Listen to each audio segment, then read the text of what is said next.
Bon, la situation humanitaire actuelle à Bamako, c'est qu'il y a eu beaucoup de déplacements suite à l'insécurité et la crise qui sévit dans le pays.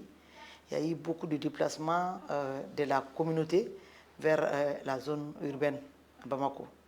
Donc, ces déplacés, femmes, hommes, enfants, sont sur les sites installés. On leur a donné des sites. Donc, ils sont sur les sites des déplacés. Et les violences sexuelles avec la crise. Et vous savez très bien que le Mali vit vraiment dans une situation de crise, là où il y a la santé sexuelle des femmes et des filles qui sont vraiment en danger.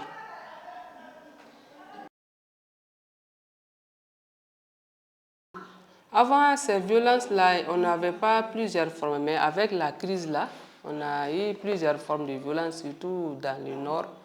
Il y a les violences sexuelles, on a eu des cas, il y a les attouchements, les harcèlements, il y a les mariages d'enfants, donc il y a plusieurs types. Dans la communauté, c'est un sujet tabou. Parce qu'on fait de telle sorte que quand il y a un cas de viol chez toi, il ne faut pas en parler. C'est ce qu'on met dans la tête des gens. De ne même pas en parler, que ça va jouer sur la notoriété de la famille et la renommée de la famille. On va se dire, il y a eu un viol dans cette famille, la fille est là, qu'elle ne va pas avoir un mari dans la même localité.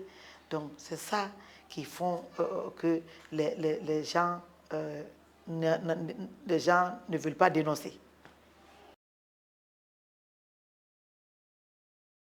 Quand on reçoit ces cas de viol, si on ne fait pas vite, il y a la pression de la société qui vient.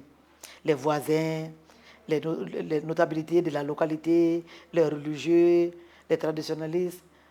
La famille du violeur va amener ces gens-là pour venir plaider, demander pardon à la famille. Donc, très souvent, cause du voisinage, cause de vivre dans la même communauté, les parents préfèrent laisser la chose. Vous voyez? Et la personne qui a subi le viol vit toute sa vie, elle est marquée. Toute sa vie, elle est marquée, elle ne peut pas évoluer. Elle a ce problème qui joue sur elle jusqu'à un âge adulte. D'autres ils dévoilent le secret. Donc pour éviter ça, nous, on prend un avocat, on donne à la victime. L'avocat va jusqu'au bout du dossier. Donc la PDF est reconnue pour ça. Il y a les causeries éducatives, il y a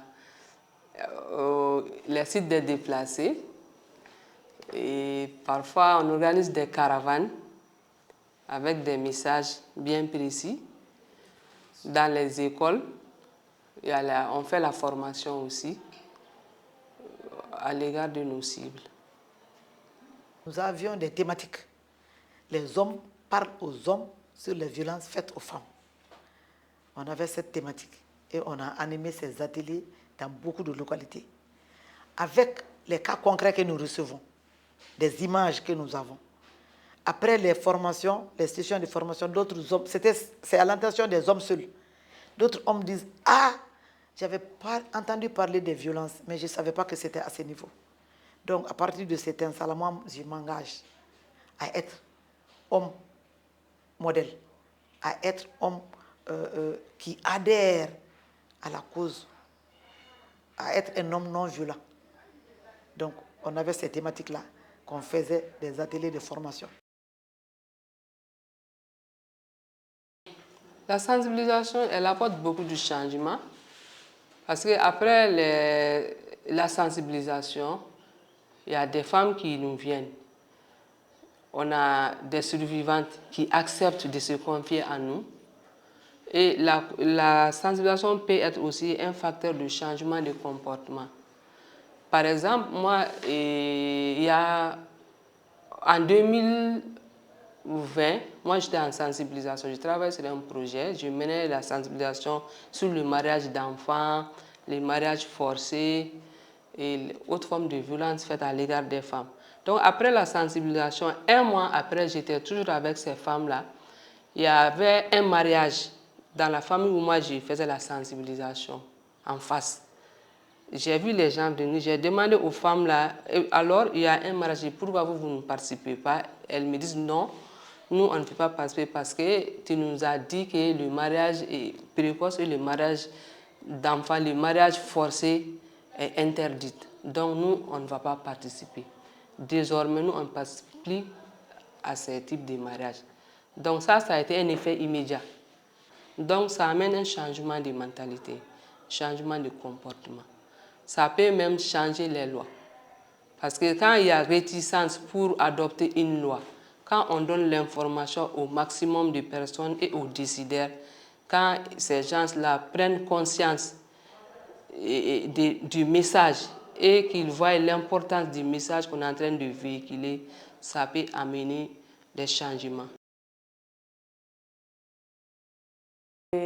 Au niveau religieux, il y a beaucoup de gens qui disent, oui, ce que vous dites, par exemple, peut-être ce sont les Blancs qui vous disent de le faire, ou bien ce sont des choses qui ne sont pas dans nos habitudes, dans nos coutumes. C'est des choses qui ne sont pas dans nos coutumes. Ou bien il y a d'autres qui diront que ce n'est pas généralement dans la religion musulmane. On te dirait que tout ce que vous êtes en train de faire, ce n'est pas dans la religion musulmane. Vous voyez? Dans la société où nous vivons, c'est une société en majorité musulmane.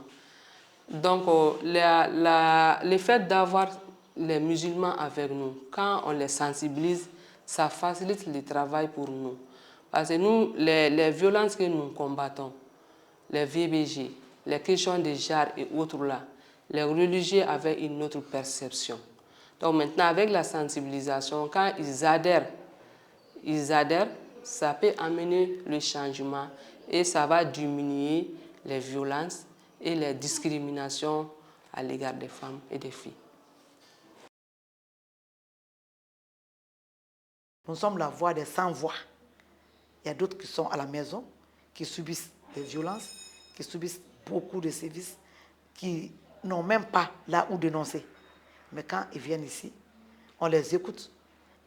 Une journée d'écoute seulement, elles sont relaxées, elles sont confiantes, elles dorment ici toute la journée, elles se reposent, elles mangent et elles retournent. Donc ça déjà, ça nous rassure.